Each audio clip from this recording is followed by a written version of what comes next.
Load उठाउँदाखेरि बिचैमा कडा किन बनाइयो त भारी भारी हुन्छ नि त। मैले यो सानोको देखाएँ त होइन, त्यो 2-3 जनाले चाहिँ यता दुई गरेर 4 जनाले एउटा लट्ठीमा छिराएर यसरी होइन, यसरी वारपार लट्ठी छिराएर यसरी चाहिँ उचालेर लानुपर्ने हुन्छ। तर यो बिचैमा किन सोच्यो होला नि त्यति बेलाको मान्छेहरू। दर्शकवृन्द नमस्कार। मैले आज यहाँहरूलाई घरेलु सामग्रीको यस्तो चाहिँ विश्लेषण गर्ने क्रममा आज मैले एउटा ताउलो लिएर आएको छु। मसँग त सानो ताउलो छ, तपाईँले गाउँमा देख्नु होला कत्रा ठुल्ठुला ताउला हुन्छन्। यस्तो सानो ताउलो के केटाकेटी जस्तो लिएको होला भन्नु होला। तर चाहिँ यो ताउलो अब यो हामीले एउटा आकार बुझ्नको लागि हो। यो ताउलोको बिचैमा कडा किन भयो त फिजिक्सका दृष्टिले, किन भनेर उत्तर खोज्दा फिजिक्सले कसरी उत्तर दिन्छ त होइन। यो त परापूर्व कालदेखि चल्दै आएको छ होइन। यस्तो प्रयोग, यो प्रविधि पहिलेदेखि प्रयोगमा हुँदै आएको छ र त्यही प्रविधिका आधारमा यस्ता भाँडाहरू निर्माण हुँदै आएका छन् र यसको प्रयोजन त तपाईँहरूलाई थाहा नै छ होइन। जस्तो कहिलेकाहीँ झरी पर्दा या कुनै बेला होइन पानी सङ्कलन गर्न, अनि कतै चाहिँ आकाशे पानी सङ्कलन मात्रै नभइकन अब त्यसमा चाहिँ टाढाबाट ल्याएको पानी जम्मा गरेर राख्न पनि यो प्रयोग गरिन्छ। त्यसबाहेक पनि विवाह भोज भतेर आदि इत्यादि हुन्छ नि त। अब त्यो सन्दर्भमा पनि के गरिन्छ भने यस्तै भाँडाहरूमा हामीले चाहिँ पकाउने होइन धेरै मान्छेलाई वितरण गर्ने गरिन्छ। त्यति बेला यहाँ लोड आखिर लोड उठाउनु पर्ने हुन्छ होइन। लोड उठाउँदाखेरि बिचैमा कडा किन बनाइयो त भारी भारी हुन्छ नि त। मैले यो सानोको देखाएँ त होइन, त्यो 2-3 जनाले चाहिँ यता दुई गरेर 4 जनाले एउटा लट्ठीमा छिराएर यसरी होइन, यसरी वारपार लट्ठी छिराएर यसरी चाहिँ उचालेर लानुपर्ने हुन्छ। तर यो बिचैमा किन सोच्यो होला नि त्यति बेलाको मान्छेहरूले। अहिले हेर्दा त सजिलो छ, तर सुरुमै यस्तो बिचैमा डन्डी यस्तो कडा बनाउनु पर्छ भनेर त सबै प्राणीले सोच्दैनन्। तर मान्छेले सोचेर आजसम्म यसरी प्रयोजनमा कसरी आयो त भन्ने कुरा आजको छलफलको विषय रहेको छ है त। यसमा चाहिँ मूलत हामीले हेर्नुपर्ने के भने यो मैले ताउलो यसै मैले चित्र बनाउनु त आउँदैन, सामान्य त बुझ्ने नै हो है। अब यसमा चाहिँ यसको आकार, सबभन्दा त आकार के छ भने आकार भन्दा बित्तिकै यो गोलो भएर बिचा राखेको भन्ने हुँदैन। यो आकारमा पनि होइन यता अलिकति यस्तै गोलोमा पनि यता बाख्लो यता सुन राखिदिने यता फलाम राखिदिने गरेको भए त यो बिचको कडाले त थाम्नेवाला थिएन होइन। जस्तो हामीले पनि अब यता चाहिँ एकदमै धेरै भार यता कपास आधी भागमा कपास यता चामल राख्यो भने थामिन्न नि त होइन। त्यसले गर्दा के भने यसको सबभन्दा आकारको कुरा गर्दाखेरि जस्तो यसबाट बुझ्न सकिन्छ। मतलब यो आकार छ होइन, आयतकार भयो है यो स्केल। अब यसलाई चाहिँ हामीले यो बिचमा राख्यो भने अडिन्छ नि। यो किन अडिन्छ भन्दाखेरि यतापट्टि पनि उही प्लास्टिक छ, उही है यहाँ तामा यहाँ चाँदी यस्तो त छैन नि। मतलब यहाँ प्लास्टिक यता सिसा त छैन नि, एकै खालको होइन। सिसा भए सिसा, प्लास्टिक भने प्लास्टिक, एकै खालको धातु छ एक होइन। र अर्को आकार चाहिँ के छ भने जताततै बराबरी उति धातुले उस्तै तरिकाले बराबरी वितरण भएको छ टुप्पीसम्म। अनि यता यहाँ पातलो यहाँ मोटो यहाँ मसिनो त्यस्तो भइदिएको भए मिल्ने थिएन है। त्यो भएर बराबरी छ, आकारको कुरा त्यो भयो। अनि वितरण पिण्डको वितरण पनि के छ भने यता पनि उत्ति पिण्ड छ यता पनि उत्ति पिण्ड छ। आकार पनि उत्रै छ यिनीहरूको, भोल्युम पनि है। यहाँदेखि यताको भोल्युम निकाल्नुहोस् ल। यसको पनि भोल्युम त छ, यसको पनि आयतन त छ, आयतनमा होइन आयतन उस्तै छ, पिण्डको मात्रा पनि उस्तै छ। अनि यो आकारको मात्रै होइन आकृति पनि उस्तै छ। फेरि आकृति पनि कुनै फेरबदल छैन, आकार उस्तै आकृति उस्तै है। आकार आकृति यो दुईवटा फरक कुरा हुन्। सेप एन्ड साइज भनेर बुझ्दा पनि हुन्छ। तिनीहरू सबै उस्तै छ। अनि पिण्डको वितरण पनि के भयो बराबरी भयो, उत्ति पिण्ड मात्रै भएर पनि हुन्न, आकार पनि उस्तै चाहिन्छ, आकृति पनि उस्तै चाहिन्छ है। यी कुराहरू रहे। यदि भइसकेपछि बराबर युनिफर्म भयो क्या, डेन्सिटी चाहिँ के भयो युनिफर्म भयो, अर्थात् एकरूपता भयो क्या। जस्तो पिण्डको घनत्वमा एकरूपता भयो, यहाँ फरक घनत्व यहाँ फरक घनत्व छैन होइन। यहाँ पनि समान, सबै ठाउँमा समान घनत्व छ। अब यहाँ हो त्यस्तै चाहिँ यसमा पनि है। यसमा पनि के गर्यो तामा जताततै उही तामा नै प्रयोग गर्यो। एभरेजमा मैले सरदरमा भनिरहेको छु होइन।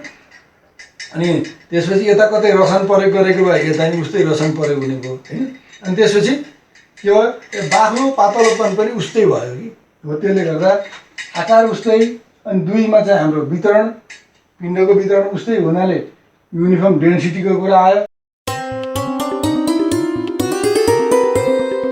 अनि अब यति भइसकेपछि अब के हुन्छ त यस्तो केसमा आकार र आकृति उस्तै र वितरण पिण्डको वितरण समान भएको अवस्थामा चाहिँ सेन्टर अफ मास के हुन्छ भन्दा बिचैमा पर्छ।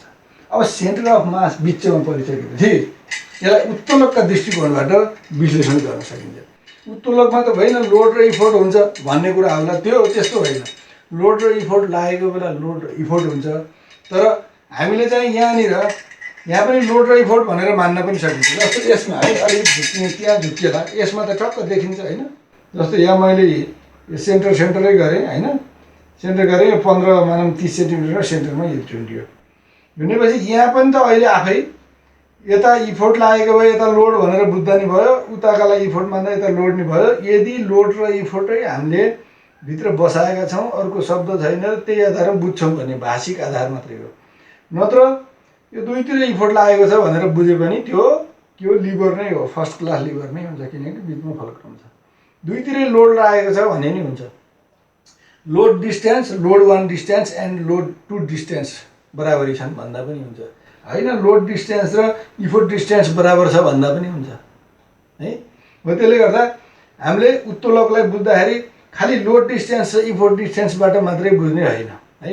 यो अब कतिपय साथीहरूले त यो क्लियरै होला र कतिपय यो लोड डिस्टेन्स र इफोर्ट डिस्टेन्सै भनेको हुनाले यहाँ कहाँ लोड कहाँ इफोर्ट छ भन्ने कुरा हुन्छ। यहाँ ग्राभिटीले तान्दा यसलाई इफोर्ट माने नि भयो होइन, लोड माने पनि भयो है। भार न हो होइन, भार हुनलाई त केही त फोर्स लाग्छ, फोर्सको कारण भार हुने हो। पिण्ड र भार त फरक छ होइन। हो त्यसले गर्दा अब यसमा चाहिँ तपाईँहरू क्लियर हुनुभएको होला।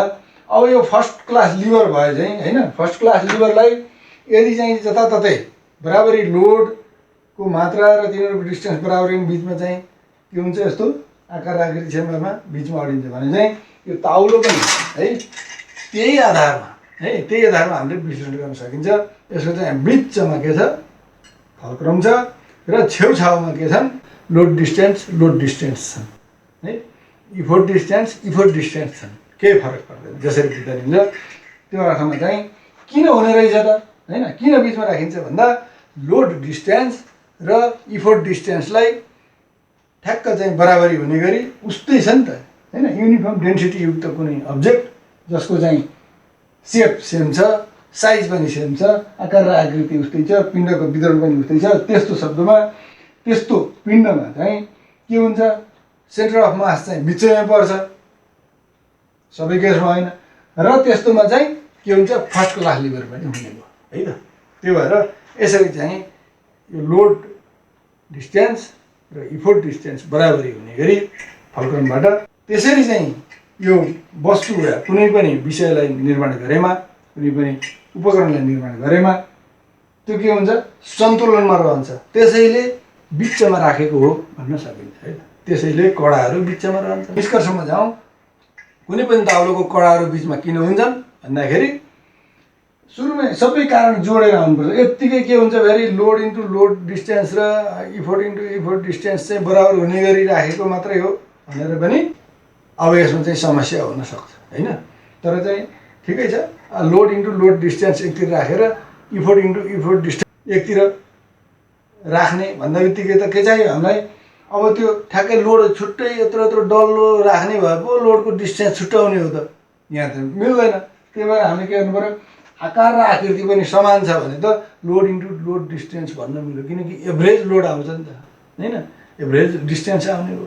अनि त्यसपछि पिण्डको वितरणमा चाहिँ डिस्ट्रिब्युसन बराबरी भयो, आकार र आकृति सेम भयो, अनि सेन्टर अफ मास बिचमा पर्यो र यस्तो अवस्थामा load into load distance is equal to effort into effort distance हुने गरी होइन फर्स्ट क्लास लिभरको संयन्त्रमा राख्दा यो के हुन्छ, आफैमा सन्तुलित हुन्छ। जति ठुल्ठुला दुईजनाले उचाल्ने, चारजनाले उचाल्ने कुनै कडा बनाए पनि यो सन्तुलित बनाएर लान सकिन्छ भन्ने सोच आएको हुनाले त्यो अनुसार चाहिँ यो बनाइएको हुनसक्छ भनेर हामीले भन्न सकिने ठाउँ रह्यो।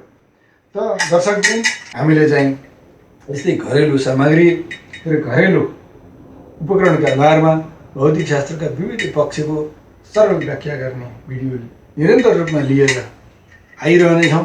तसर्थ यो च्यानललाई सब्सक्राइब गर्ने कृपया नबिर्सनुहोला र यहाँहरूलाई वैज्ञानिक सफलताको र उत्तरोत्तर उन्नति प्रगतिको हार्दिक शुभकामना र अर्को भिडियो नआउलासम्मको लागि मलाई बिदा दिनुहोस्। धन्यवाद, नमस्कार।